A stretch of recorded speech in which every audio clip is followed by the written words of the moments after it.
Bienvenidas, bienvenidos a un nuevo episodio de su podcast ñoño favorito de la Laguna, México, Estados Unidos, partes de Latinoamérica.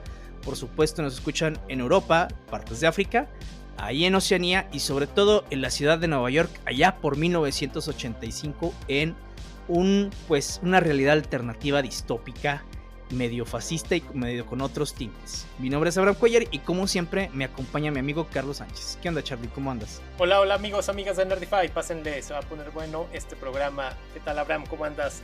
Porque creo que ya saben que vamos a hablar de un tema muy interesante aquí en su podcast de cosas geek y cultura general. Sí, yo creo que podcast que se respete y que hable de cómics y no hable de Watchmen, en algún momento de su vida está destinado al fracaso, porque no solamente es ese cómic al que todo mundo referencia como inspiración para muchas cosas, sino que a final de cuentas es de los pocos cómics que ha logrado varios premios y aparte ha sido reconocido como una de las 100 mejores novelas por la revista Time en el siglo XX. O sea, 100 mejores novelas, ni siquiera la consideran como un cómic, sino como una novela gráfica, y es como que lo que vino a redefinir precisamente el género por todo lo que se podía contar a través de este medio.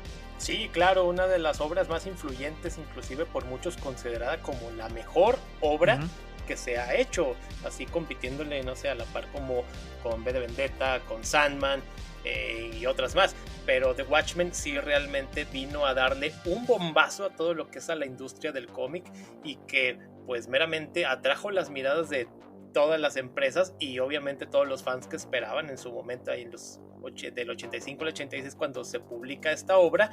Y pues ya vemos cómo ha influido en todo esto y pues sigue y seguirá, pero ahorita vamos a hablar un poco más de su historia. Así es, y a final de cuentas ya sabemos quién escribió Watchmen, que es Alan Moore, pero a veces la persona que está ahí un poquito olvidada después de a pesar de que hizo un gran trabajo y que de hecho no solamente porque haya dibujado la historia, sino que dio muchas ideas para que esta se volviera realidad y tuviera precisamente este impacto, es Dave Gibbons, que es el otro inglés que incursionó en los cómics americanos y que básicamente también se volvió una estrella de rock entre los artistas.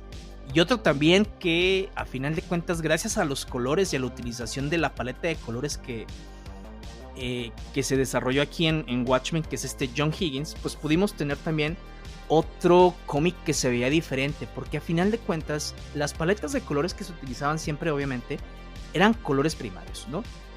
Cianes, magentas, amarillos y algunas combinaciones que se veían medio raras.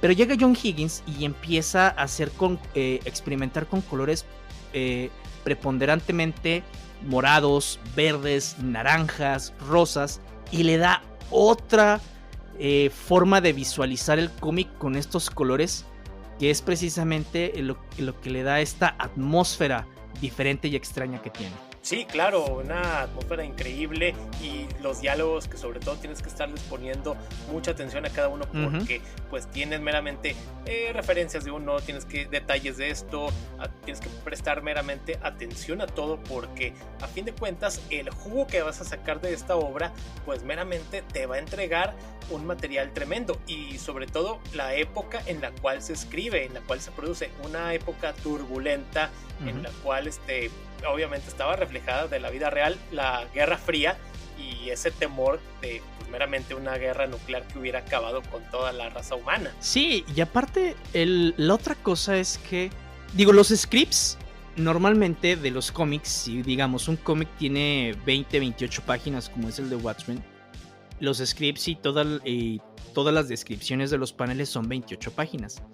Lo que comenta Len Wein, que en ese momento era el editor precisamente de DC Comics y que estaba trabajando en Watchmen, es que él recibía scripts de alrededor de 135 páginas por edición, por tomo. Entonces es que estaba tan cargado de descripciones de cómo tenía que venir, digamos, la luz del sol en alguno de los paneles, los colores que tenía que llegar, los objetos que había en esos paneles, incluso algunos de los textos que debieran venir en tal panel y que se iba a replicar dependiendo de la temática en este otro. Entonces, y sí, si ustedes, ahorita como platicaba Carlos precisamente, si se dan cuenta precisamente en el cómic, es que cada panel que está utilizado en una retícula de 9 juega con diferentes temas de la simetría en la novela gráfica, y cada uno está cargado de muchísimo simbolismo, de muchísimos elementos que al principio en una primera leída no te das cuenta, y conforme vas releyendo es de, chis, no había notado esta aquí que hace referencia a estas palabras de este otro panel, o que hace referencia después en números subsecuentes que son los mismos e incluso a veces hasta el mismo orden. Entonces eso les permitió jugar tanto a Alan Moore como a Dave Gibbons con la forma de cómo narrar la historia, y también precisamente dar un precedente a qué se podía hacer con los cómics, y no meramente jugar nada más panel 1, 2, 3 y 4, sino hacer muchísimas cosas distintas que les permitían contar una historia detrás de otra historia, detrás de otra historia. Sí, claro, un juego, pues ahora sí psicológico, un juego literario, un juego artístico que hicieron, y que meramente pone, digamos, en un, no dilema, pero sí en un reto a lo que es el lector, un ejercicio para que meramente pues eche a volar también la imaginación, para que ejercite el cerebro, y que pues lo es, y que ahí está, y simplemente en su momento también, cuando la película que criticada y amada por unos, que del 2009, también se juega con con esos, digamos, filtros que le gustan a Zack Snyder, y que a mucha gente pues también no le convence, pero ahorita iremos para allá. Pero sí también tiene esas tonalidades que bien mencionas, y que pues acá en el cómic, en la novela gráfica, se agradecen muchísimo, porque sí, como dices, no se había nadie atrevido a hacer esto, y ahora sí que se pone un precedente, y que le dan la madre a todo lo que son obras que habían salido para aquella entonces, como habíamos hablado hace poco, la de Secret Wars, que meramente es una obra muy simplona, y que está debajo de lo que viene siendo la de Crisis en las Tierras Infinitas, que también es un gran juego literario, pero The Watchmen es ahora sí que el punto y aparte para poder ver nuevas obras con mayor ricura, y que pues, los fans les agrada bastante. No, claro, lo que trataron de hacer al final de cuentas, tanto con los colores, con los temas y todo, es reinventar incluso cómo se hacen los cómics, que es como que lo que vieron Alan Moore y Dave Gibbons de: tenemos la oportunidad de hacer muchas de las cosas que nosotros queramos, de la manera como nosotros queramos. Entonces quisieron experimentar y empujar los límites de lo que se había hecho con el medio de los cómics, reescribir precisamente las reglas. Y a final de cuentas, tanto Moore como Dave Gibbons consideran a la historia no como una historia de superhéroes, como normalmente lo vemos en los cómics, sino más como una historia alternativa de qué hubiera pasado si en la Tierra hubieran precisamente personas con superpoderes, o que hubiera habido superhéroes como nosotros los conocemos, pero sin habilidades sobrehumanas, ¿no? ¿Qué hubiera pasado, por ejemplo, en los 40, que ahorita platicamos de los Minutemen? ¿Qué hubiera pasado en el tema de los 60, 70 con la Guerra Fría de Estados Unidos y Rusia? Precisamente si hubiera superhéroes. ¿Y qué hubiera pasado y qué consecuencias se hubiera traído que hubiera llegado un superhombre que tuviéramos aquí en el mundo? ¿Qué consecuencias, no solamente políticas, geopolíticas, hubiera tenido, sino en nuestras hábitos como sociedades, en nuestras percepciones de la realidad, como, digamos, como ciudadanos, como personas del mundo, incluso en las tecnologías que estaríamos usando, y en nuestros gustos tal vez, o si fueran más nacionalistas o más internacionales? Entonces, ¿qué hubiera pasado con todo esto? Entonces, lo que ellos dicen, no escribían básicamente una historia de superhéroes, sino una historia de qué hubiera pasado con la Tierra si en realidad hubieran estado estos seres. Claro, lo hacen desde una perspectiva de los autores. A final de cuentas, Alan Moore no es ni de derecha ni de izquierda. Alan Moore es un anarquista, y tiene visiones un poquito más nihilísticas que se ven muchísimo en esta obra. Sí, así es. Inclusive ahorita lo que estás mencionando de que cómo sería el mundo ahora sí que valga la redundancia, en un mundo en el cual los superhéroes o estas personas con superhabilidades no son, digamos, ni buenas ni malas, simplemente son personas con aspiraciones, con defectos, con virtudes, y que en tiempos recientes las hemos visto mucho con estas series y cómics como The Boys, de Jupiter's Legacy, entre otras más, y acá era así como que esa bomba en la cual nos ponen así de que, güey, esto está pasando, y que nos pongan así, este es prácticamente es un dios viviendo entre hombres, que como lo es el Doctor Manhattan. Ahora sí se vuelve, y de qué lado está prácticamente, claro. Porque el que lo tenga prácticamente puede dominar el mundo, en este caso en Estados Unidos, y que obviamente pues estamos viviendo la época de la Guerra Fría. Cómo vamos, cómo avanza, que es un factor importante para vencer en lo que viene siendo en la guerra de Vietnam, que no tuvieron que enfrentarse ya a esas voces entre los árboles y que ganaran. Pero acá en este lado sí vemos las repercusiones de que esto haya ocurrido, que Estados Unidos haya ganado, que Richard Nixon se haya reelegido. Sí. Y que obviamente, pues ahora sí, una vez que ya Nixon está de nueva cuenta en el poder 2-3 veces, ya simplemente pues, ya conseguí lo que quiero, adiós a estos super personas.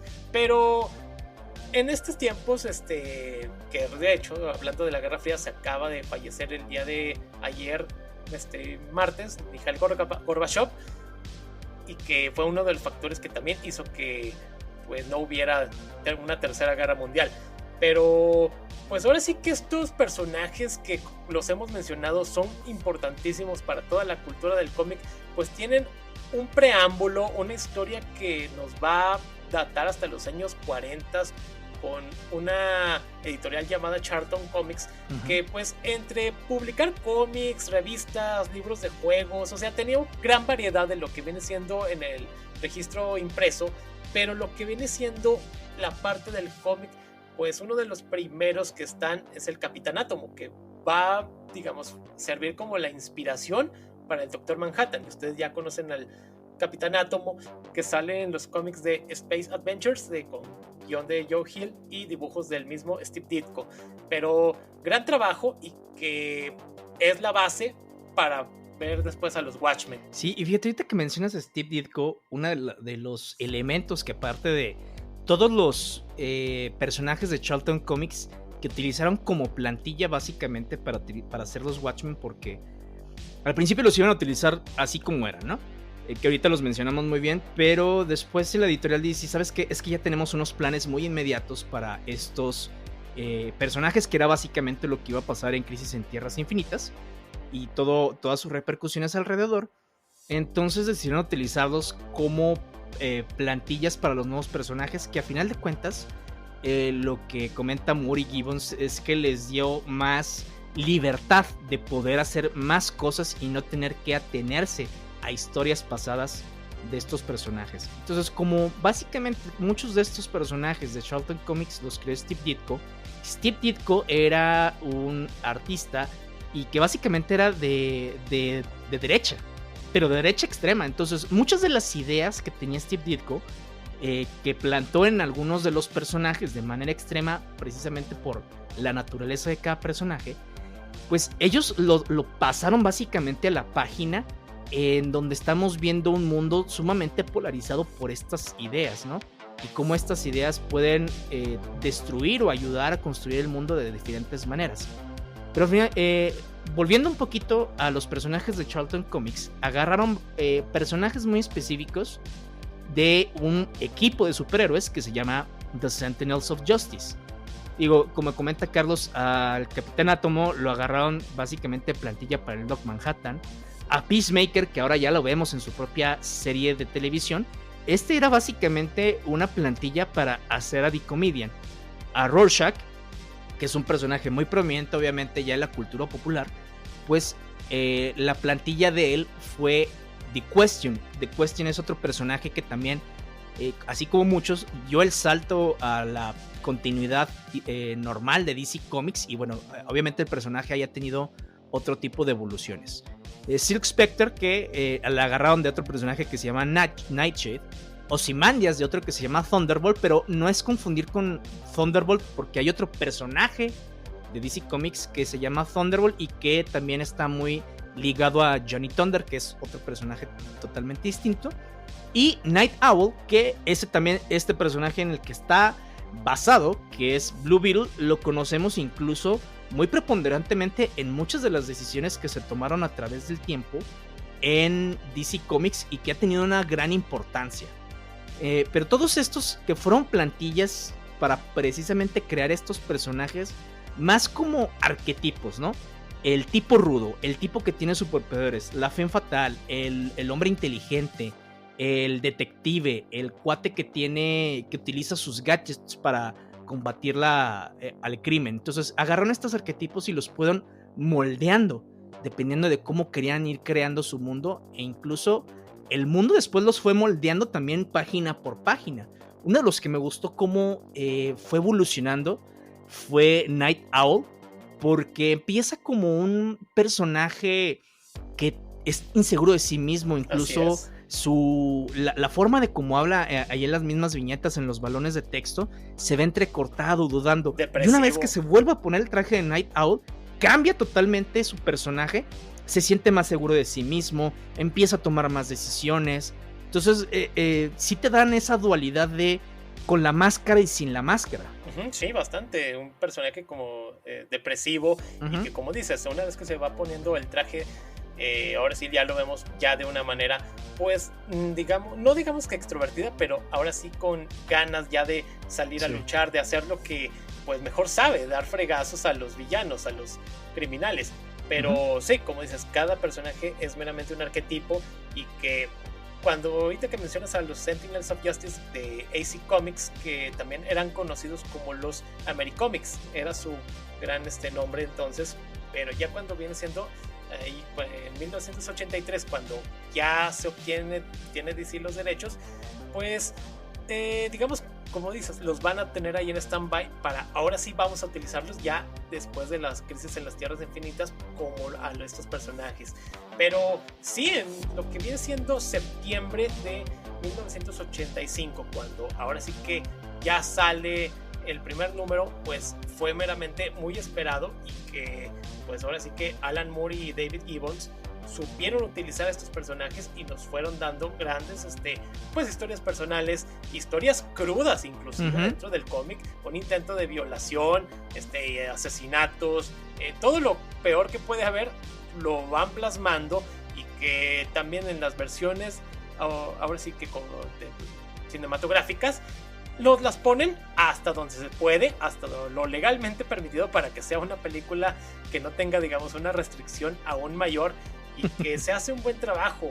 Sí, meramente está increíble esta parte, pero lo que viene siendo el que fue entonces lo que era el editor en jefe de Geek Giordano, pues convenció a lo que viene siendo a Moore de que ahora que crea personajes originales, porque también no es así nada más de que, ay, sí, tengan esto y ya hagan su trabajo. No, tuvo una inspiración también, así que pues ahora sí que los tenemos y pues a darle. Sí, claro, fíjate, ahorita que precisamente mencionas estas temáticas fuertes o estas situaciones que pasaron aquí en el cómic, lo que Mary Gibbons trataban de hacer es de, ¿qué pasa cuando a los sociópatas de repente se les da un poder, o están detrás de una identidad, o están protegidos a veces por los gobiernos? O sea, cuando tienes poder haces todavía más cosas. O sea, si eres un psicópata, un sociópata, básicamente te da permiso de hacer más cosas, que es básicamente lo que trataron de hacer con The Comedian, ¿no?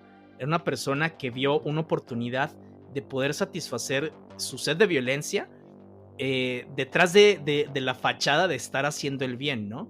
Después incluso de los asesinatos que él decía, es que son, pues eso me manda el país, y todo lo trataba como una broma alrededor de cómo era la sociedad.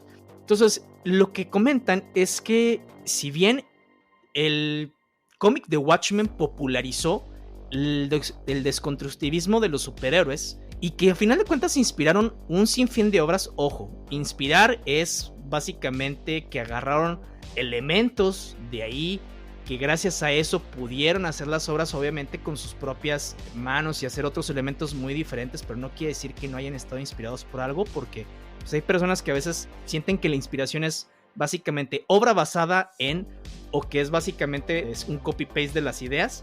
Pues es que hay gente que pues a veces no agarra un diccionario, ¿no? Entonces, la inspiración es básicamente eso. Inspiró todas estas, por ejemplo, mencionaste The Boys, mencionaste a Jupiter's Legacy, está Invincible. Y lo que comentaban Gibbons y Moore es que sí, están todas estas obras, pero básicamente utilizan Watchmen y todo la violencia que hay en Watchmen, pues para validar la oscuridad y el pesimismo de todos este tipos de historias. Cuando ellos decían, o sea, nosotros hicimos un comentario específico sobre qué pasa con este tipo de personas, ¿sí? Pero hay muchas direcciones en donde se pueden ir, pero básicamente el hacerlas oscuras, violentas y eso, dice, se vuelve genérico y le quitas básicamente la esencia de lo que ellos quisieron hacer con este deconstructivismo de los superhéroes. Sí, claro, acá por otro lado en The Watchmen, eso de que no nada más violencia por violencia, como pasa en el cómic de The Boys, que es sacar cerebros, romper cabezas, romper brazos, extremidades y demás, que se vuelve a la mera hora muy simple, y que el mensaje que pudiste haber dado de un mundo en el cual hay personas con superpoderes y que pues ahora sí hacen cosas moralmente muy cuestionables, acá en The Watchmen la vemos de una manera muy distinta, porque hay un trasfondo más canijo, sí. O sea, muchísimo más profundo, y que pues ahora sí que al lector le va a poner así como que en juego que se metan hacia la psicología de cada personaje y por qué está detrás de una máscara, por qué algunos decidieron quitarse la máscara y actuar de una manera públicamente, como lo es Ozymandias, que su identidad es conocida públicamente, pero tiene otras ideas muy, muy oscuras, y que inclusive son ideas que lo llegan a poner en esas listas de que villanos o antagonistas que tenían la razón, así como, no sé, Magneto. Sí, fíjate, hablando de los temas que comentas, o sea, aquí vemos temáticas sobre ideologías políticas de izquierda, derecha, comunismo, capitalismo, la Guerra Fría. O sea, nunca se nos dice cuál es mejor y cuál es peor, sino que nos dan el contexto de ambos.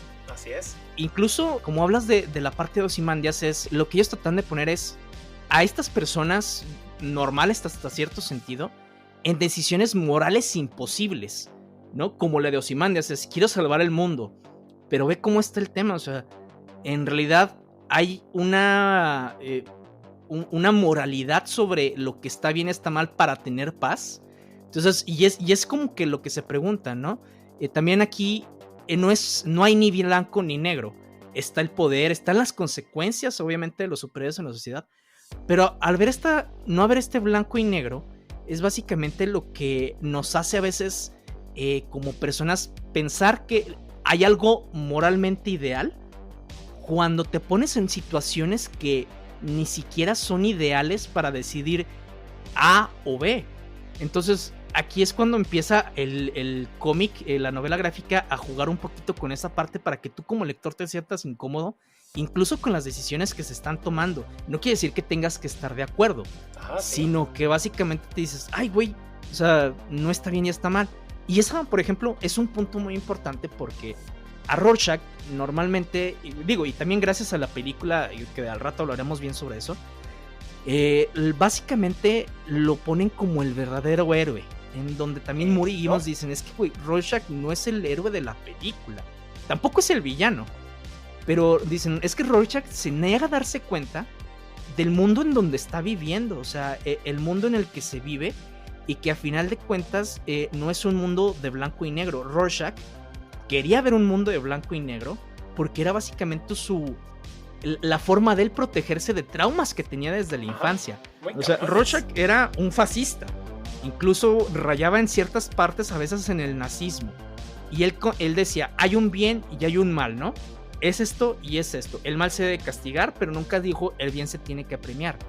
A final de cuentas también Rorschach era misógino, y lo vemos en diferentes paneles en donde habla sobre las mujeres, y a él le incomoda. Le incomoda incluso hablar con Six Spectre, le incomoda hablar sobre su madre, le incomoda incluso tocar ropa femenina cuando era parte del trabajo que hacía con su vida civil, que era básicamente agarrar ropa de mujer y acomodarla. A él le incomodaba por un trauma que tenía. Entonces, agrégale estas ideas de fascismo, de sociopatía, incluso algunas imaginaciones que él se hacía, que eso es otra de las partes que tiene Watchmen en las últimas páginas de cada volumen, en donde te dan trasfondos diferentes a través de, pues, de historias de libros, de, digamos, cartas a una editorial ficticia que hay ahí, incluso en la parte de el análisis psicológico que le hacen a Rorschach y todas las documentaciones que sacan, en donde Rorschach básicamente a veces hasta se imagina un pasado con un padre que nunca tuvo y nunca conoció y ni siquiera sabe cómo se llama. Entonces, esto que hace Moore es con el personaje, a través del personaje de Rorschach, es que, güey, no vivimos en un mundo donde hay un bien y un mal, así básicamente bien definido. A veces hay posiciones moralmente imposibles de tomar, en donde no sabes qué estás haciendo, y nos vuelve a dar el contexto de Rorschach cuando mata a este violador de niños. Claro. O bueno, al que secuestró a la niña y la mató, la destajó y luego se lo dio a los perros, en donde dice, ¿sabes qué? El comportamiento de ese cuate está mal. Y entiendes un poquito lo de Rorschach, el hartazgo, y después lo que hace. Aquí lo quema, en la película lo mata a cuchillazos, pero en donde dice, aquí Rorschach se le botó la canica, pero básicamente él ya dejó de estar entre el bien. Él hizo sí una maldad, pero él le estaba respaldando en que había otro mal peor todavía. Sí. Y es en donde viene otra vez el tema de Ozymandias, cuando a final de cuentas de todo lo que hizo y después de las millones de muertes que creó, toda la conspiración que hizo a través de eso, es en donde dicen, es que a final de cuentas su plan funcionó. O sea, vamos a negarle a la gente la paz cuando estuvimos tan cerca de extinguirnos a nosotros mismos. Así es. Entonces vamos a negarle a la gente la paz nada más por tratar de castigarlo a él hacia afuera. Entonces es donde Rorschach, no, es que hizo mal. Sí, güey, pero date cuenta de todo lo que está pasando. ¿Está bien o está mal? ¿Y quién en esta magnitud de decisiones nos va a decir qué es lo bueno y lo malo, güey? Sí, claro, porque la guerra nuclear estaba latente y que acá, digamos, que la evitan a costa de uno de su mismo equipo, el cual el Dr. Manhattan lo acepta, de que dice, vergas, entonces yo si voy a evitar la muerte de millones y que me echen a mí la culpa de algo que pues obviamente no pasó, porque replican lo que es su energía y que digamos que cae una bomba nuclear ahí en lo que es en Nueva York, pero ok, no fuiste tú, pero se tiene que evitar de esta manera. Inclusive lo que viene siendo Silk Spectre, que viene siendo así como que una parte de como que la conciencia del equipo, es la parte que hace entrar en razón al mismo Dr. Manhattan en el cuanto de que, ok, quieres acabar con el mundo, tú que te fuiste a Marte, pero date cuenta de esto, y que le hace allí pues ahora sí que le echa todo un bla bla bla de por qué no debe de hacerlo, y en lo cual el Dr. Manhattan, que pues prácticamente él se ve como que ya es superior a los hombres, él ya prácticamente es un dios. Entonces, y que cada vez se fue alejando más de su humanidad, de lo que le quedaba, por circunstancias de, pues ahora sí que de la vida, porque prácticamente él puede hacer todo. Él tiene transmutación, telequinesis, teletransportación, todo los poderes que usted le pongan, él los tiene. Trasciende básicamente toda la pirámide de necesidades de Maslow. Entonces, ¿qué pasa cuando trasciendes eso? Empiezas a ver todo como insignificante, como, ok, o sea, como vives en ese mundo porque así has vivido tu vida, es nada más de, vas básicamente con la corriente. Lo que aquí pasa con Laurie precisamente es que Laurie, después de que descubre ella misma de su trauma, que es la hija de Comedian y Silk Spectre, ella lo que dice Dr. Manhattan es que yo pensaba que básicamente los humanos eran cualquier cosa que pasó, y no, cada vida es un milagro termodinámico, un milagro de casualidades. A lo que Silk Spectre le dice, pero es que pues eso puedes decir, obviamente no nada más de mí sino de todos, ¿qué te hizo cambiar de opinión? Sí, la diferencia es que yo no los conozco a todos, pero a ti sí, y el que tú y yo precisamente hayamos compartido este tiempo, el que tú hayas desaparecido, o sea, quiere decir que la vida sí tiene sentido, a lo cual va a salvar. Algo que, por ejemplo, de lo que comentabas ahorita con lo que pasó con la explosión nuclear que hubo en Nueva York, incluso en otras ciudades, en la película, es que creo que lo hicieron muy bien ahí, porque acá en el cómic es básicamente, crean pues digamos, un pulpo mutante y psíquico que transportan a Nueva York, y que a final de cuentas hace que mucha gente de Nueva York muera, como alrededor de 2 o 3 millones de personas.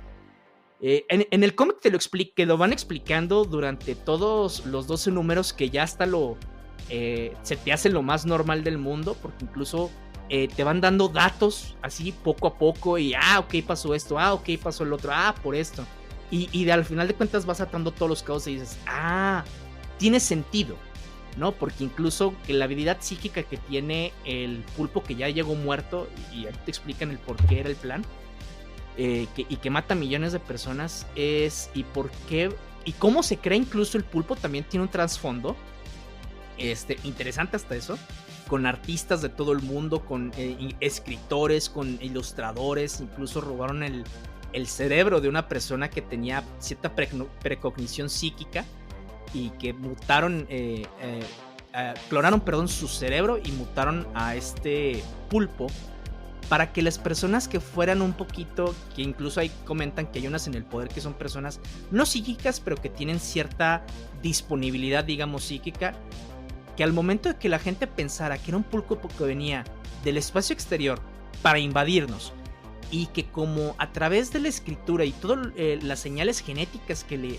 hicieron a este pulpo, que transmitía incluso a las personas que comentábamos que eran, digamos, algo psíquicas, por así decirlo, venía de una narrativa en donde estos seres venían de un mundo terrorífico, que venían a conquistar, a matarnos y todo. Entonces eso, en el contexto del cómic, funciona muy bien para que la gente diga, vergas, güey, hay un pedo más grande que nosotros que nos quiere matar, mejor vamos a unirnos y vamos a tratar de defendernos y no matarnos entre nosotros. En la película, como obviamente el trasfondo está un poquito más complicado y obviamente es un medio totalmente diferente, pues sirve muy bien que utilicen a Doctor Manhattan como eso. O sea, básicamente como, ahí hay un güey que nos quiere matar por pendejos, si no nos unimos, nos carga el chorizo. Valemos. Sí, exactamente.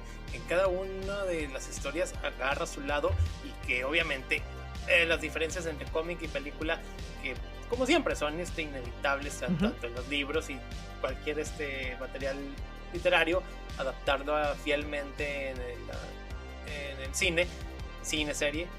Pero sí, o sea, básicamente se hace un buen trabajo a lo que va. Inclusive, pues, ahora sí que cuando ya tenemos estos personajes que se unen, que ahora sí que descubren todo lo que detrás de esta conspiración y todo lo que hay, que se van sobre ahora sí Ozymandias, cuando ya están ahí, que les está explicando todas sus motivaciones, pues sí, todos meramente llegan a un consenso.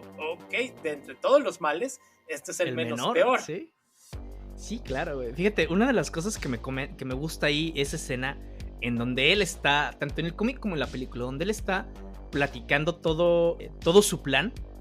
En el cómic, todavía Night le dice, no, o sea, no puede ser posible, ¿cómo vas a hacer eso? Está bromeando, o sea, ya dínoslo casi de que eso no es posible. O sea, y acá en la película obviamente te dice, no te vamos a dejar. En donde Ozymandias le dicen, o sea, ¿tú crees que si tuvieran el más mínimo poder de cambiar las cosas, les hubiera contado mi plan? No soy un villano de historietas. Esto lo hice hace 35 minutos. Entonces eso es básicamente, te vuelve a sacar del contexto de que es una historia de cómics, en donde, güey, pues sí, o sea, la gente no es pendeja, y el hombre más inteligente del mundo no te contaría tu plan si tuvieras la más mínima capacidad de poder echárselo a perder. Incluso se los comenta porque ya están ahí y básicamente les hace el favor de contarles para incluirlos, porque al final de cuentas sabe, que tal vez vayan a estar de acuerdo con él, y dos, si no están de acuerdo, pues se los puede chingar fácilmente. Exactamente, ya ves, John Krasinski. Exactamente. Y fíjate, y volviendo un poquito también a la parte del cómic, lo que me gusta del cómic que no se ve en la película, y después hacen, obviamente en la versión extendida te empiezan a decir el porqué. En el cómic, incluso los carros y la tecnología está más avanzada que la que hubiera habido en 1985. Tenemos carros electrónicos, tenemos otro tipo de dispositivos, tenemos muchísima... El estilo de vida está basado en muchas cosas que se dieron gracias a que el Doctor Manhattan pudo crear y ayudar a crear ese tipo de tecnologías para que la gente no batallara. Entonces, por ejemplo, Hollis Mason, que es el Night Owl, cuando él comenta que se retira, dice, voy a hacer lo que hacía cuando era joven con mi padre, que era arreglar carros, ¿no? Ser mecánico. Claro. Cuando le comenta eso a Doctor Manhattan, que se va a retirar, dice, no, voy a volver a mi antigua pasión de arreglar carros, soy muy bueno en eso. El Doc Manhattan le dice, está bien que arregles carros, pero ya vienen los carros eléctricos. A lo cual Hollis Mason dice, pues todo va a faltar. Dice Doc Manhattan, 3 años después, llegaron el carro eléctrico. Entonces, Hollis ahí se empieza a quedar incluso muy atrás de toda esta tecnología. Sí, claro, fuera de la jugada, y siente ahí una parte de que se le fue lo que mejor sabía hacer, se arruinó. Porque el Doctor Manhattan, pues que prácticamente puede hacer lo que él quiera, puso una tecnología pues que era, digamos, entre comillas, imposible, o que se veía muy a futuro, y la puso prácticamente disponible para todos. Sí, y aquí te pone en contexto precisamente cómo Night Owl pudo crear la nave a partir de que, gracias a que Doctor Manhattan tenía más tecnología, pues él aprovechó eso para hacerlo. Y en la película utilizan el argumento de que va a haber una crisis de energía también, y que el Doctor Manhattan está ayudando para que haya carros eléctricos y todo, cosa que ya había pasado en el cómic muchísimos años antes. Pero acá, incluso al final de la película, de la versión extendida, puedes ver que empiezan a haber carros eléctricos. Y digo, está bien cómo utilizan estos elementos en la película para darnos otra historia, y muy, muy, muy igual, pero sí con sus características diferentes. Sí, claro, muy particular cada una. Sí, o sea, una historia con muchísimas cuestiones morales, éticas, y que obviamente también cada persona que la va leyendo, pues dependiendo cómo te ha, digamos, tratado en la vida, la vas a reflejar o la vas a querer acoplar a tu, pues no sé si vida diaria, pero a tu entendimiento, y que pues está ahí acorde a ahora sí que cada quien. Inclusive pues esta historia que inclusive vimos tiempo después también lo que viene siendo la serie de televisión, la cual pues la mera verdad no la pude ver, y así como que me quedé con ganas de verla, pero algún día la veré. Que algunos dicen, no, es que sí está bien, pero es que la critican por X o Y cuestiones, pero sí, sí, o sea, digamos que es como que otra parte alternativa de la historia. Inclusive todas las historias que fueron saliendo posteriormente, como esa del Doomsday Clock. Ay, no. Casi que efectivamente a Abraham no le gusta. Ahorita platicamos de esa, porque ahí tengo mis... Es que, mira, tanto Moore como Gibbons sí tenían en mente como que hacer incluso a veces precuelas. El chiste de dejar el cómic en la última página, en donde abierto, no sabes, exactamente, en donde no sabes qué pasó, si corrieron la historia sobre Rorschach, o si la gente la creyó, si no lo hicieron, o sea, te lo dejan básicamente así, y ese era el tema. Lo que ellos querían es, bueno, tal vez podemos hacer precuelas de todo lo que pasó antes, los Minutemen, que después se hicieron en una serie, en varios tomos que se llamaba Before Watchmen en DC, que básicamente el único que participó fue Dave Gibbons. DC le volvió a preguntar a Moore, y Moore los volvió a mandar al carajo por muchísimas razones, en las cuales sí comparto por un tema de derechos que tenían ahí, que ese es el problema que ha tenido Moore incluso con muchas de las grandes editoriales. Entonces, incluso hay unas, por ejemplo las de Minutemen, en donde Dave Gibbons dice, la verdad es que es un buen trabajo que hicieron con el poco trasfondo que les dimos nosotros. Que a final de cuentas el trasfondo que le dieron aquí era, sí, en algunos de los diálogos, pero sobre todo en los exceptos imaginarios que tuvieron del libro de Hollis Mason, que es Under the Hood, que platica estos años de Hollis Mason como el primer Night Owl en los 30s y 40s. Entonces, y fíjate, ahí es gracioso incluso cómo utilizan los elementos preponderantes en el imaginario de Estados Unidos. ¿Y qué pasa cuando pones a superhéroes atrás con esas ideologías que se tenían atrás de las máscaras? Porque estamos viendo personajes muy cargados a la derecha, incluso algunos fascistas, y comentaban es que este cuate hablaba muy bien de Hitler. Después, cuando empieza la guerra, se calla el vato y ya no dice nada. Incluso había vatos más comunistas, socialistas, había lesbianismo, pero tras el closet. Incluso había un tema de homosexualidad de Closet, y no me refiero a Silhouette, sino a Hooded Justice también. Claro. Y luego tenían el Red Scare, que era básicamente cuando el gobierno estaba, o sea, ahí el país de la libertad no se volvía tan libre, porque decías, piensas como comunismo, te relacionas con esto, órale, para la cárcel. Empezaron las audiencias, ¿sí? Precisamente, igual que en la vida real, que empezaron las audiencias públicas en el Senado y en la Cámara de Representantes de son comunistas. Ahora imagínate que si hubiera habido precisamente superhéroes. Entonces dice, no, ¿sabes qué? Otro Capitán Metrópolis y yo la tuvimos fácil porque pues él estuvo en las Fuerzas Armadas, yo estuve en la policía, y básicamente nos dijeron, pues no hay pedo con ustedes, pero otros no lo tuvieron tan fácil. Entonces agarran estos contextos para ponerlos, ¿qué tal si hubiera sido superhéroes? Y cómo se empieza a radicalizar más el país. Incluso The Comedian básicamente también era un vato fascista y casi lo tildan de nazi. ¿Qué tal si el vato tiene poder? Porque aquí también te ponen como si hubiera asesinado a Kennedy, como si asesinó a Woodward y Bernstein, que fueron los periodistas que sacaron todo el tema de Watergate. Sí, o sea, cómo el gobierno lo utilizó y él feliz, porque a final de cuentas estaba en esa corriente y era de los extremos. Y eso es lo interesante. Después, con todo este trasfondo que le dan, empiezan estas historias de The Four Watchmen. Las de Minutemen están muy buenas. Incluso creo que la de Night Owl, esa no la he leído. También dicen que está buenísima. Todas las demás están como pues X, ¿no? Están. Sí, la que a mí sí de plano, ahorita ya retomando otra vez, no me gustó, fue la de Doomsday Clock.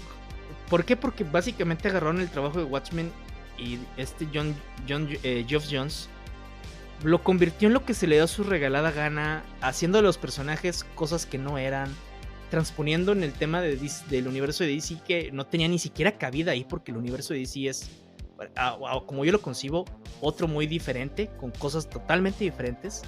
Y pues básicamente nada más agarró personajes para catapultar una historia que tampoco tiene sentido. Sí, o sea, y le da brevemente con esa historia razón a esa escena de Los Simpson cuando van a la convención de cómics y que llega Milhouse con Alan Moore y que, señor Moore, me firma mi DVD de los vigilantes bebés. Sí, güey. Y que obviamente ahí están también Al Spiegelman y Dan Klaus, y que Alan Moore le dice que ven lo que hacen las malditas corporaciones, drenan tus huesos hasta sacar la última médula y todo eso, y se encabrona hasta que lo calman con la pequeña Lulu, y tiene razón en ese sentido. Sí, de que agarran tus obras y pues ahora sí les van a sacar todo a lo que se pueda y las van a explotar hasta terminar haciéndolas lo que ni siquiera. No, claro, digo, sobre todo en el tipo de mundo que vivimos. Y luego viene la serie de Watchmen. La verdad a mí no me llamaba mucho la atención. O sea, me llamó la atención por eso de Watchmen, ¿no? La empecé a ver, sí medio me aburrió. Como serie está galardonada y todo lo que quieran. Sí tiene temáticas muy interesantes y utilizan, obviamente, cosas de Watchmen, pero empiezan a cambiar mucho la historia para adaptarla a lo que quieren contar ahí en la serie, que está desconectada a muchas cosas de lo que tiene Watchmen.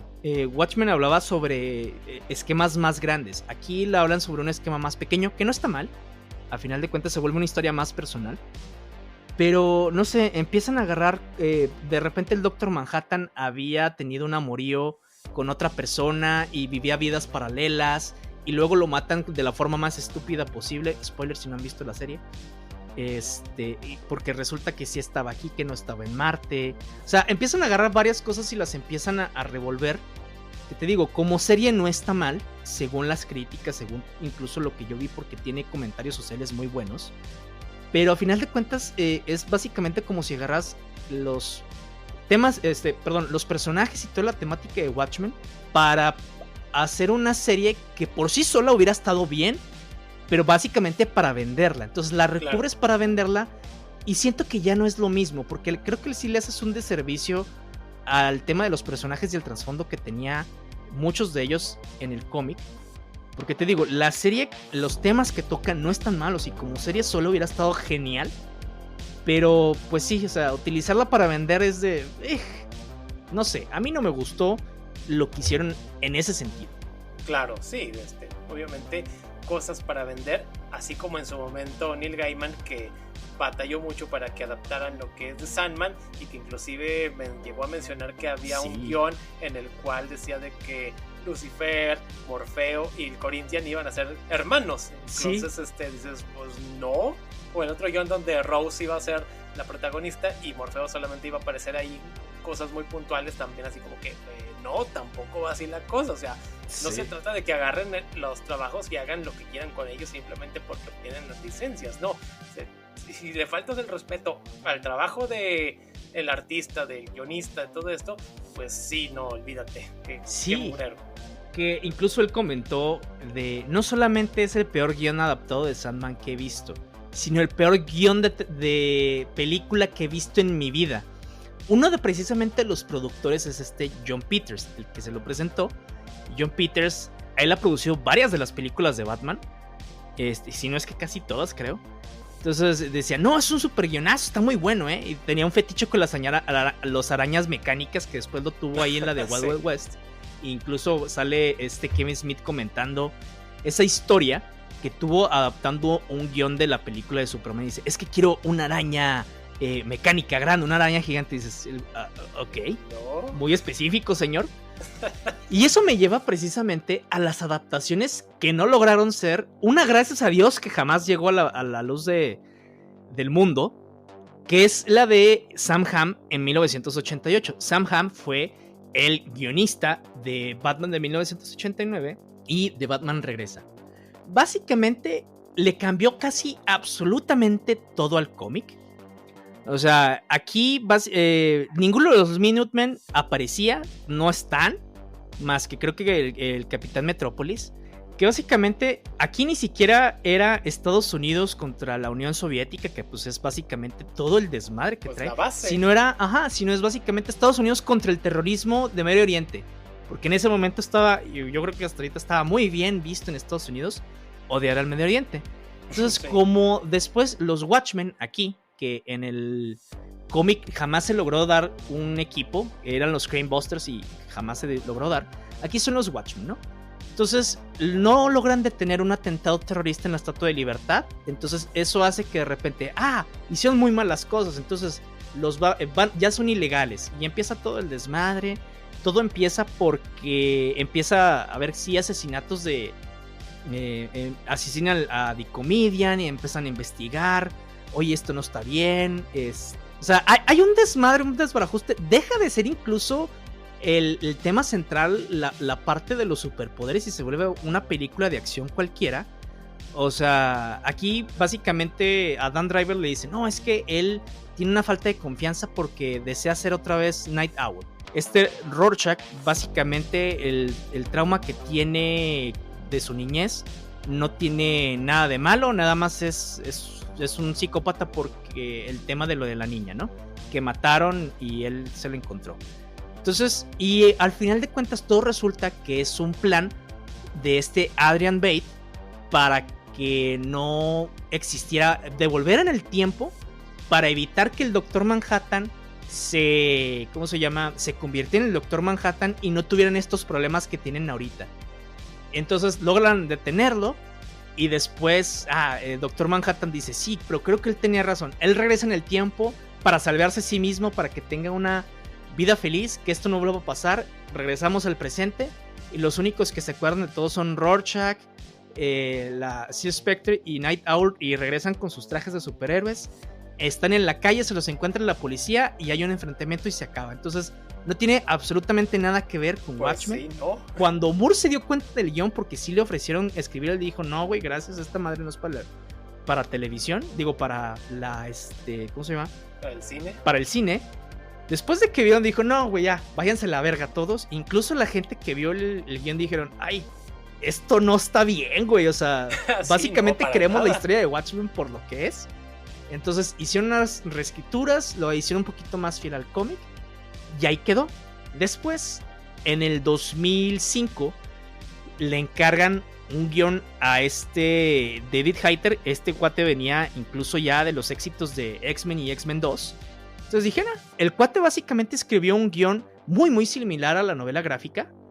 Pero pues ya por muchas cosas no se pudo. Incluso lograron filmar una escenita chiquita de la que vemos de cuando Rorschach entra a la casa de Dan Driver. Y aquí el que la hace de Dan Driver es Ian Holm. Y Rorschach, no me acuerdo quién la hace, es una escena muy simple. Aquí nada más vemos a un Dan Driver un poquito más paranoico con Rorschach, que incluso agarra un cuchillo y dice, pues si este güey me quiere matar. Rorschach se da cuenta. Entonces, digo, sí, estaba muy similar al guión. Sí, había algunas diferencias. Por ejemplo, en vez de ser el 85, lo adaptaron, digamos, al 2004, que era cuando se estaba empezando. Estaba entonces. Sí, exactamente, a producir todo esto, pero pues sí, o sea, los Minutemen estaban. Aquí todo, Silk Spectre también está otra vez. Aquí también le vuelven a dar poderes a Silk Spectre, entonces está ahí medio extraño. También, por ejemplo, lo que hacen, y que después agarraron muchos de estos cosas para la película de Zack Snyder, es que pues Adrian Bate, en vez de utilizar ¿cómo se llama? El calamar mutante, pues utiliza las explosiones nucleares, ¿no? Entonces, pero a final de cuentas ya se vuelve, se desecha por X o Y razón. Aquí Dan mataba a Adrian Bate con uno de sus boomerangs. Pero bueno, ya se desecha el guión y lo que nos trae a 2009, que ya 2009. Con la versión de Zack Snyder, como decía Carlos, odiada por alguno, amada por otros. Yo la verdad es que dentro de todo lo que está del cómic y lo que dice Dave Gibbons, es de las mejores adaptaciones que tienen de los cómics, porque dice el cuate, es que eran tan obsesionados con los detalles que ponían y de seguir incluso los paneles, porque aquí Dave Gibbons hizo el storyboard para la película. Obviamente hubo cambios, ¿no? Cambios que se ven mejor adaptados, otros que diluyeron algunas cositas, algunas ideas, tanto por temas pues del cine, de temas corporativos de Warner, o incluso ideas de Zack Snyder, que diluyen ahí un poquito las cosas, como por ejemplo lo de Rorschach y su sociopatía.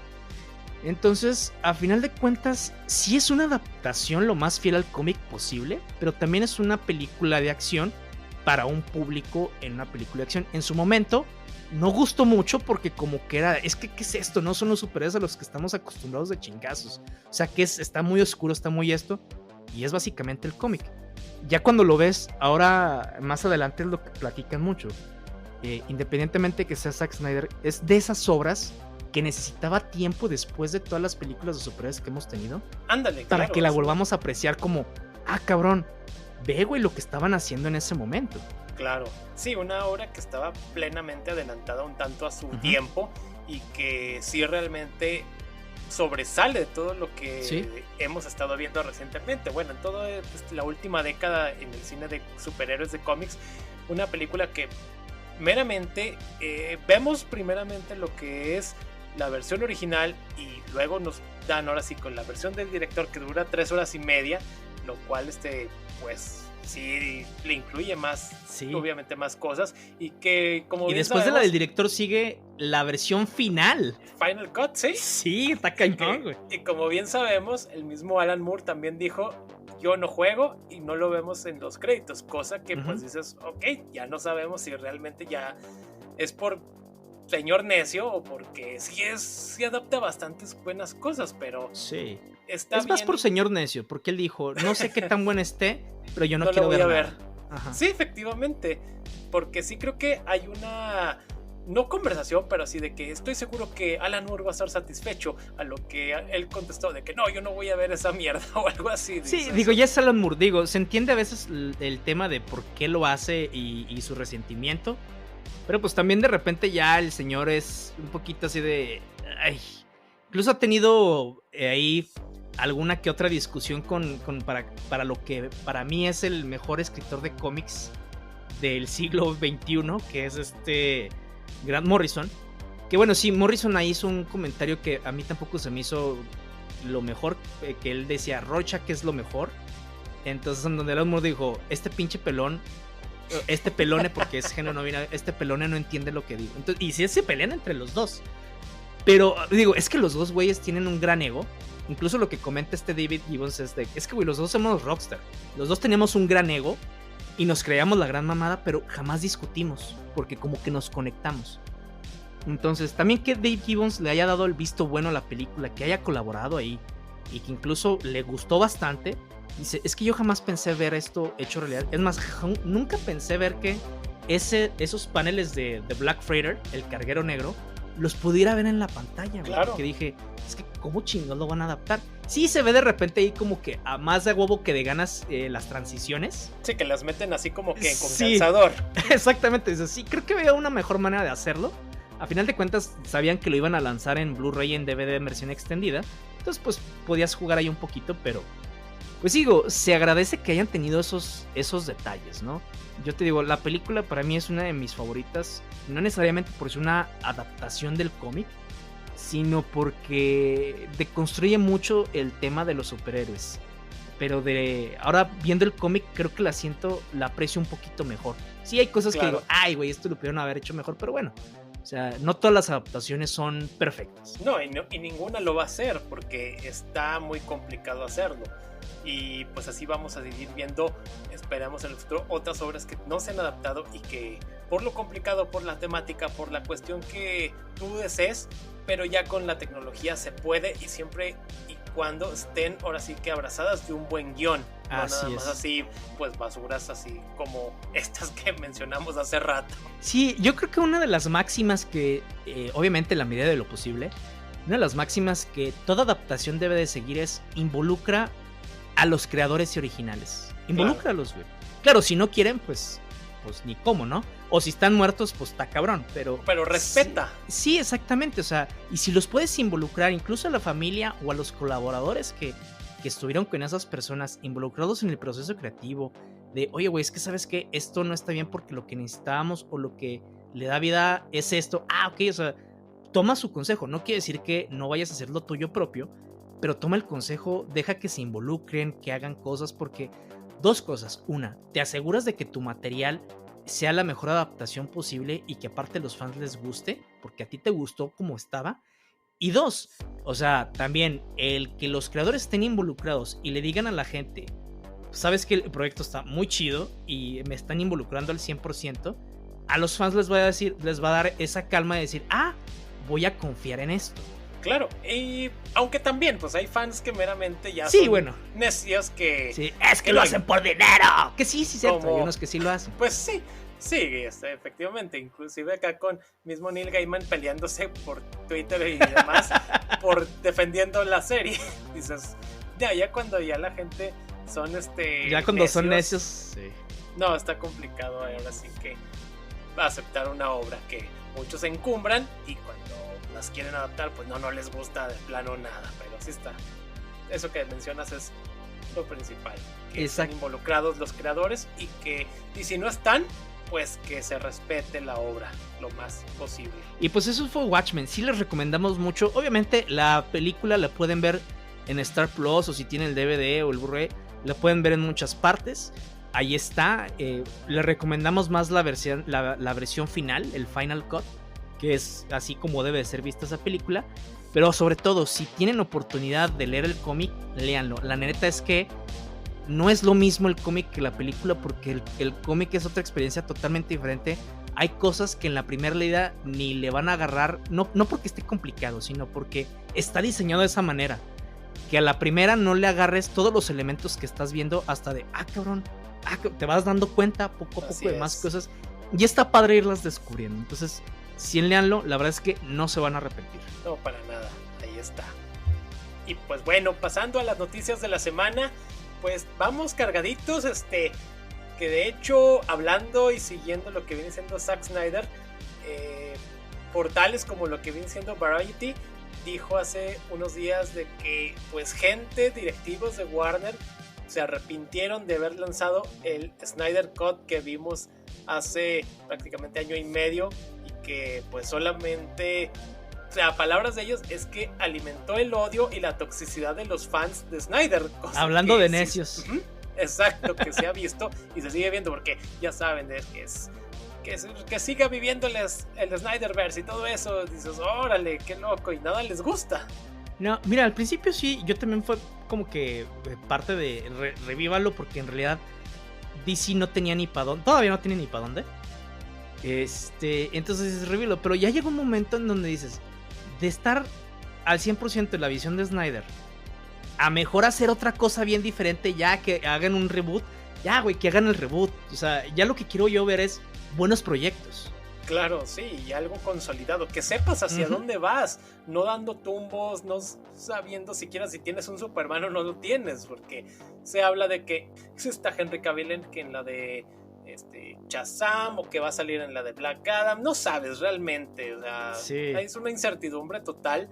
Y que pues no, si estás así está complicado, y que si vuelve Ben Affleck, que sí, que no, pero bueno, así es la cosa. Porque ahorita, y teniendo a Ezra Miller dando tumbos, pues también está complicado. Oye, que esa es otra, la de que Ezra Miller se fue básicamente a pedir perdón a Warner para decir, no cancelen mi película, sí estoy enfermito, estoy buscando ayuda. Ya la sé, sintió cerquita, güey, porque fue después precisamente de que cancelaran la de Batgirl que dijo, a la verga, estos güeyes se van en serio. Se van en serio y no les importa perder dinero. Inclusive la semana pasada que fue la función funeral de Batgirl, donde solamente... ¡Se mamaron! Sí, exacto, que solamente el equipo involucrado se la presentaron para ellos y ya después de aquí... Le prendemos fuego. Sí, o sea, mal rollo realmente, pero... No me imagino, bueno, sí me imagino lo que hubieran hecho, pero... No sé qué hubiera estado peor, que jamás le dejaran verlas o hacer esa mamada, güey. No sé, la neta, güey. Yo no sé qué hubiera preferido.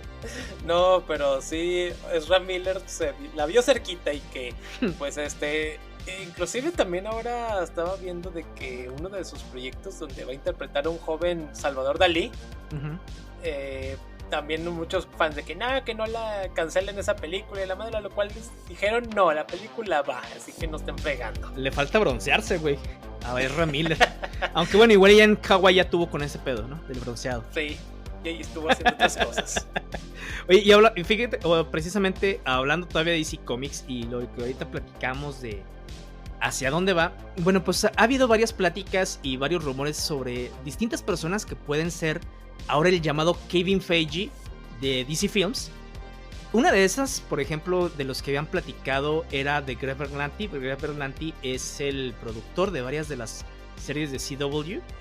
Y sobre Dan Lin. Dan Lin ha estado en distintas también producciones y lo catalogan como un güey que sabe hacer su jale.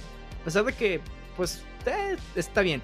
Pero este Dan Lin es básicamente el cuate que más posibilidades tiene para ser el nuevo Kevin Feige. Digo, yo la verdad no sé qué tan versado esté en el tema de los superhéroes como para decir, ¿sabes qué?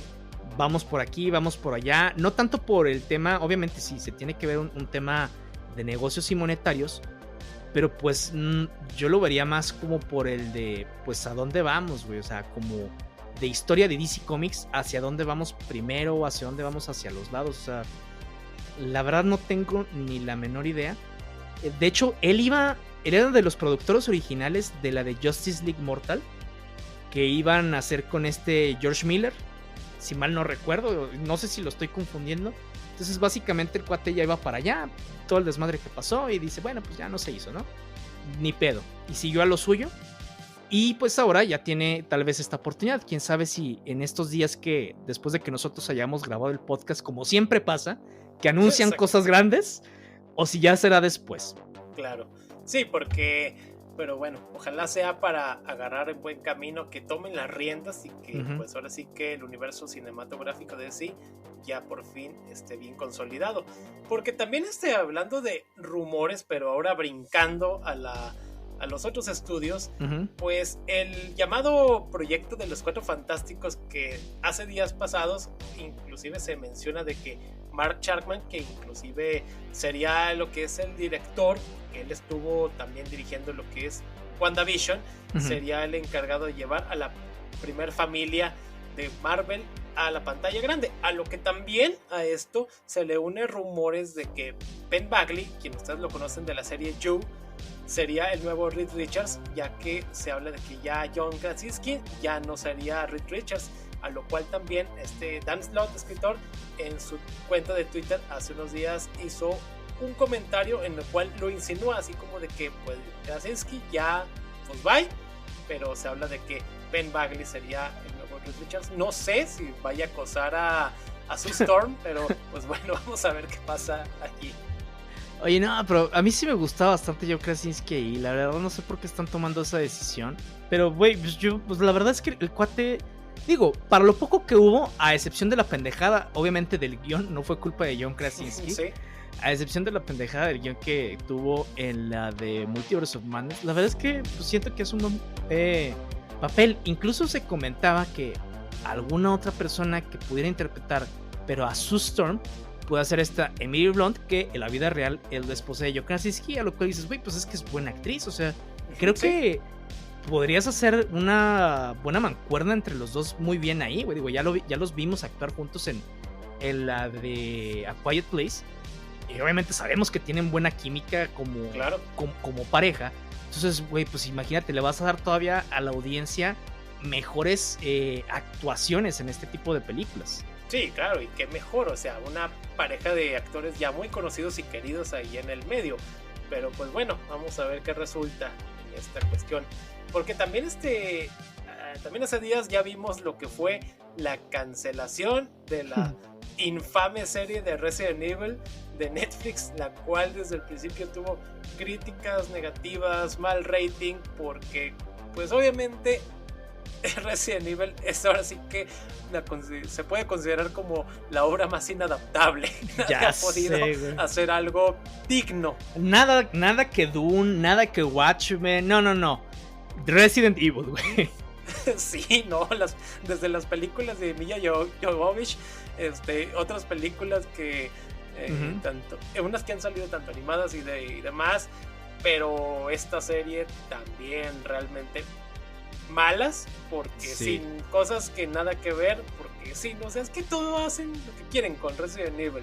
Sí, no. Pero así la cosa con esa serie de zombies. Pero es que creo que a nadie le quedaba en duda que le iban a cancelar, güey. Sí, o sea, cuando anunciaron de que no, vamos a cancelar Resident Evil porque no tuvo el efecto que nosotros esperamos. ¿A poco, güey? No mames. Sí, porque inclusive sí llegaron a hablar de que a pesar de los malos ratings, se puede asegurar que tendrá una segunda temporada. Ay, no, yo decía, no lo creo. Oye, pero es que son cosas, digo, entiendo que son también los costos de producción. Todo lo que dice mucha gente, dice, o sea, güey, The Sandman ha tenido varios días en el número 1, o sea, ya va para 3 semanas. Ha tenido muy buenas críticas, los fans la quieren, güey. Gente que ni siquiera sabía qué pedo con el cómic le gusta. Dice, claro, ¿por qué no anuncian una segunda temporada, güey? Cuando tienes ese tipo de noticias donde, no, es que puede que todavía tenga una segunda temporada la adaptación de Resident Evil, es cuando dices, chinga tu madre Netflix, ¿a qué estamos jugando, güey? Ya sé, sí, inclusive que fue el año pasado que sale la de Welcome to Raccoon City, que decían, esta es la peor adaptación de Resident Evil, y llegó esta nueva y le dijo... ¿No les gustó? Les vamos a dar una todavía peor, pero live action, güey. Sí, lo tomaron como un reto, o sea... Ándale, güey, todo lo podemos hacer peor. Claro, pero no, así las cosas, ¿qué caray? Ya, por favor. Oye, y luego fíjate, una de las cosas polémicas que hubo en el mundo del cómic es que hace tiempo se había anunciado que en el mes de la herencia hispánica en Estados Unidos, pues se va a ver estas portadas variantes de diferentes personajes, sobre todo latinos, hispánicos más bien, que pues pudieran representar ese orgullo que tenían por sus diferentes nacionalidades, ¿no? El artista Jorge Molina había dibujado una con Kyle Rayner. Kyle Rayner es el cuarto Linterna Verde, de hecho, el Linterna Verde más popular de los 90s. Ojo, el de Jon Stewart fue hasta el 2000 y feria. La popularidad me refiero por el tema de la serie exactamente, de la serie de Justice League.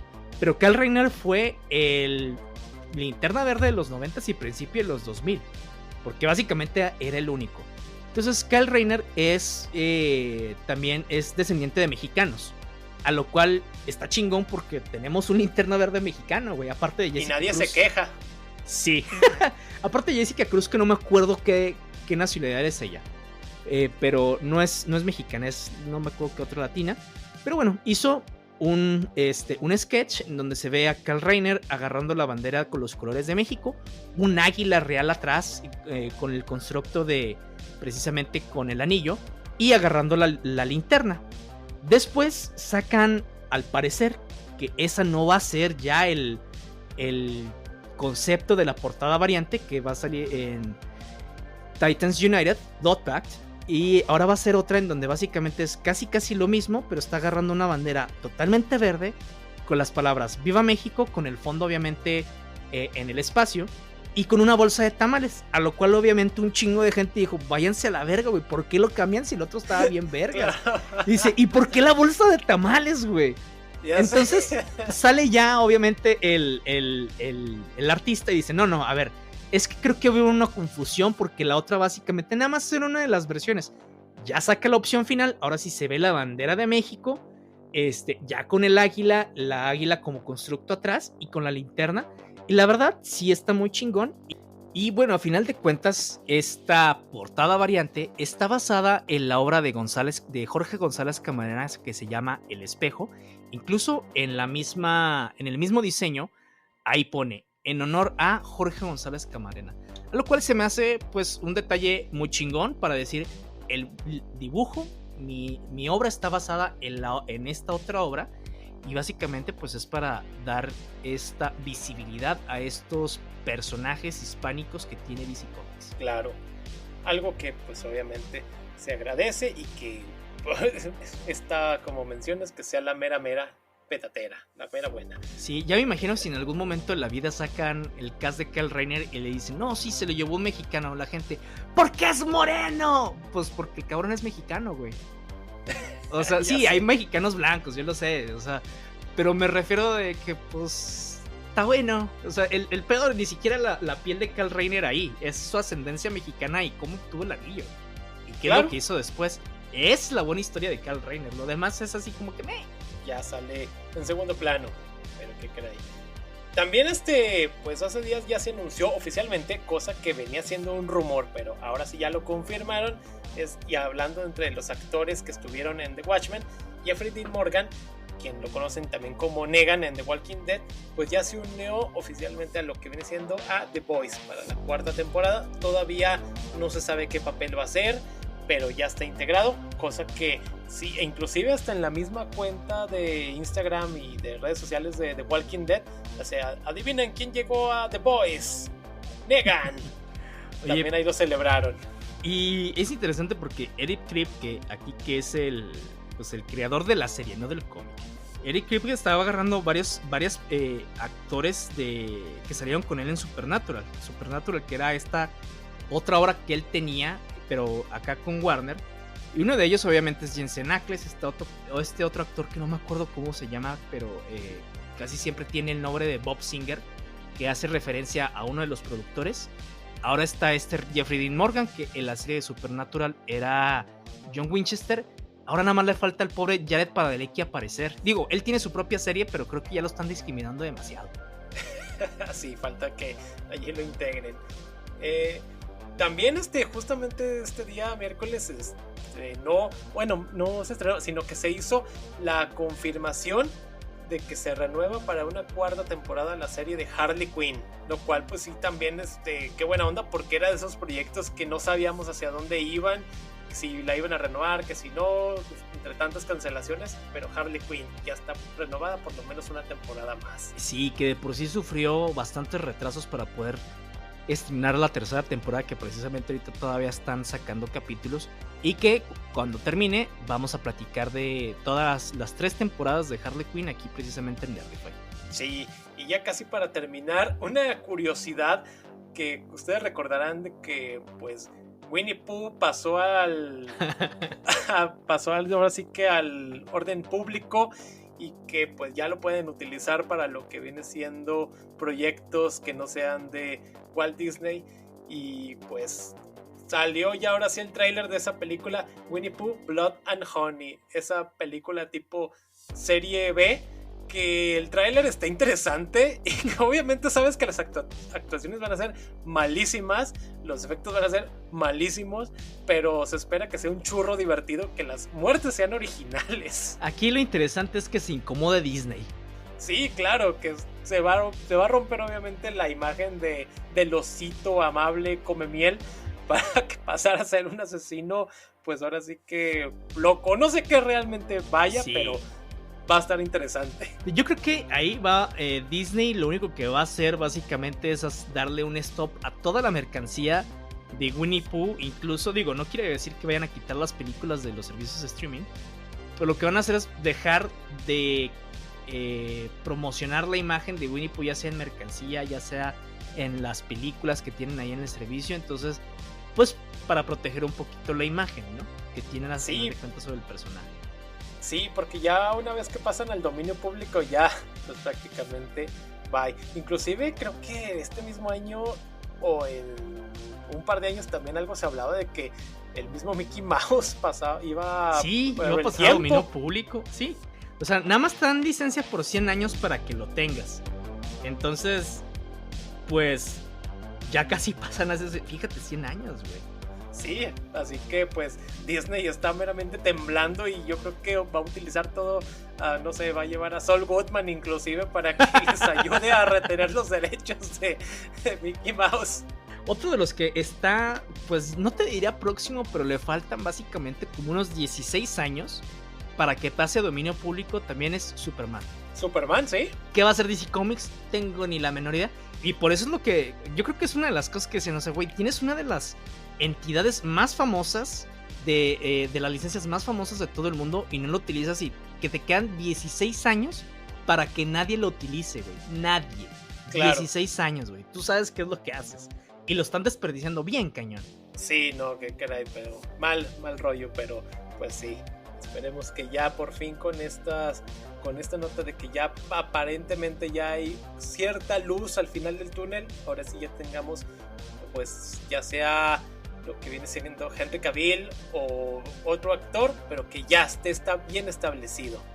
Y pues bueno, eso fue todo de nuestra parte. Esperemos que les haya gustado el capítulo. Ya saben, lean Watchmen, vean Watchmen. No se olviden que nos pueden seguir en nuestras redes sociales: Facebook, Instagram, TikTok, y que sacamos episodio nuevo todos los viernes. Y recuerden, nunca abandones tus principios, ni siquiera en presencia del apocalipsis.